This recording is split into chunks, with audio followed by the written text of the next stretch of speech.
Hi everyone, this is Jessica Bradley Rushing, and I am in 2021 bringing back the Select Board recap videos. After a long hiatus, they sort of fell by the wayside at the beginning of the pandemic with everything else that was going on, and now it's time to bring them back because I think it's an important way for people in town to get a handle on what's going on at our meetings. So we're kicking off with the meeting from tonight, January 13th, 2021. We began with a presentation from the town manager on the second quarter expense and revenue report. Mr. Chenard went over where we are at the halfway point in the year. The fiscal year is halfway over now. He discussed a few areas of potential concern that he'll be keeping an eye on. The first area is in data processing and IT expenses, which are at the 50% point in the year at 65% of projections. So that's definitely higher than what we anticipated, and that's something he's going to be watching. The second item is that excise tax is coming in slightly lower than was anticipated. This could be a potential issue, but on the bright side, meals tax is actually coming in as higher than was projected. So there is the potential that if we do have some loss of revenue on the excise side, we could make up for that. That could be offset with higher than projected meals tax revenue. That's something that the town manager will also be keeping an eye on.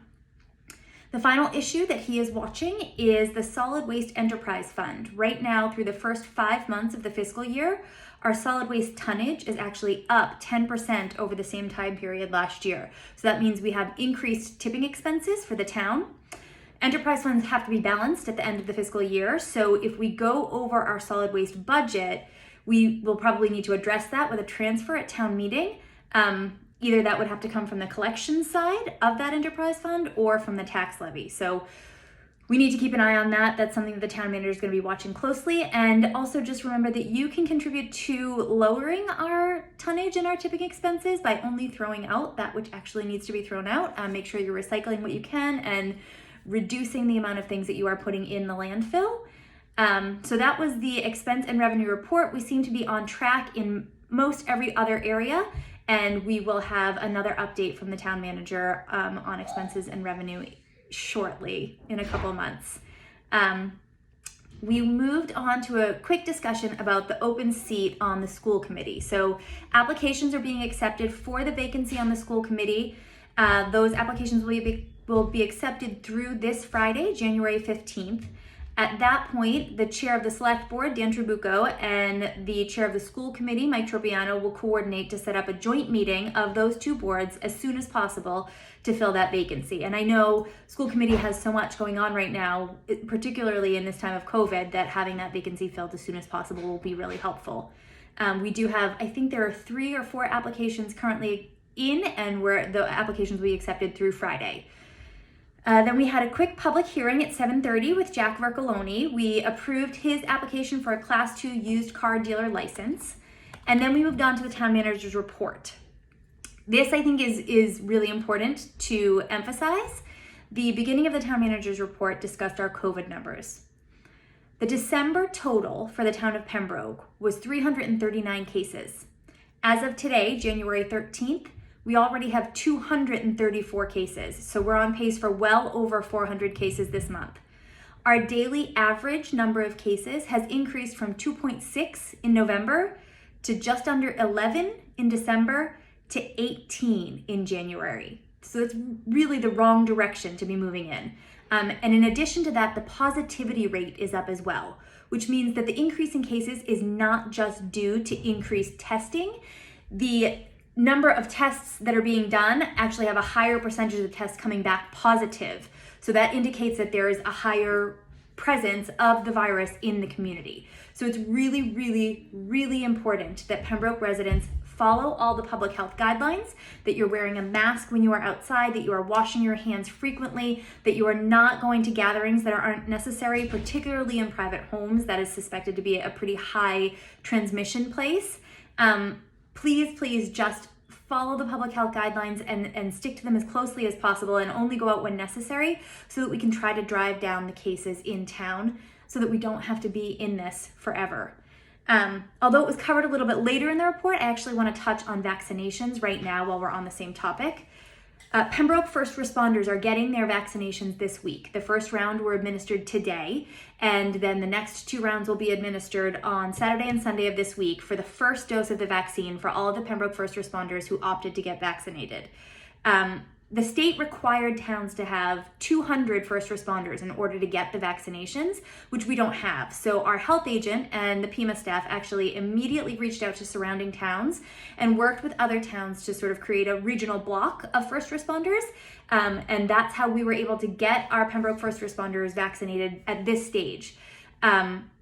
We are still waiting to hear more information from the state as to what the next phase of vaccinations will be. And once that information is available, Pembroke has a plan in place for what a vaccination rollout could look like. So based on what the state ultimately decides, we will be able to implement that relatively quickly. If you're interested in finding out when you might be eligible for a vaccination, please go to the mass.gov website. They have a page with a chart showing who is eligible for the COVID vaccination and when they are eligible for it, which phase you're eligible in. Right now, the second phase is intended to start in February, and I believe that would include teachers. So we are working on getting more information about that. The final phase of the rollout, which is slated for April to June, is when it would be available to the general public. When we have more information about that, we will of course release it as soon as possible, but the town is actively working on a vaccination rollout plan so that once the vaccinations are available, we'll be able to implement that as soon as possible.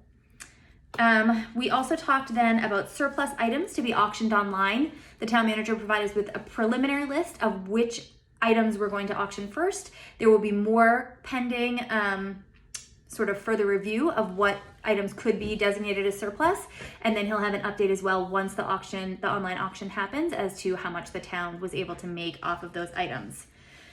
We touched on the River Marsh project really quickly. Last night, the Zoning Board of Appeals had their first review of what will probably be many reviews of that project. The application is available for anyone who wants to see it on the town's website, and the town manager does encourage anyone who's interested in looking at it, particularly anyone who's on a board or committee that may be related to anything to do with that project, to check out the application on the town website. Then we also talked about a meeting that we had earlier today. The select board, a few members from the select board met, as well as the town manager, met with our state senator, Sue Moran. It was a great meeting. We talked about legislative priorities for the town, including funding for schools, local aid funding, some additions to like roadway funding and things like that. And we will be working closely with Senator Moran and her staff to make sure that our legislative priorities are addressed as well as possible in the state legislature as well. The town manager also sent out a thank you to Representative Cutler, our state rep, and Plymouth County Commissioners who helped the town coordinate funding for a Council on Aging van and $100,000 in funding for the schools.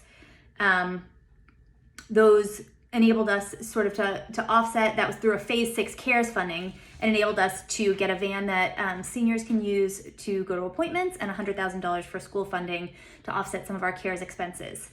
Then the final announcement is that people should tune in specifically if you are interested in learning more about the budget and what it's going to look like for the town for the next year. The town manager will be doing his budget presentation on February 8th. The agenda will be posted and a Zoom link will be posted so that people can tune in, or you can watch it on PAC TV to get a full budget presentation for the town manager's fiscal year 2022 budget. That is everything we talked about tonight. It was actually a really quick meeting. We are meeting every other week now, so we won't have another meeting for 2 weeks. But if you have any questions, as always, please reach out to me and let me know, and I'll be happy to do whatever I can to help you. It is good to be back in these select board recaps, and I look forward to working with the board members and getting to work on behalf of the town in 2021. Thanks, everyone. Have a good night.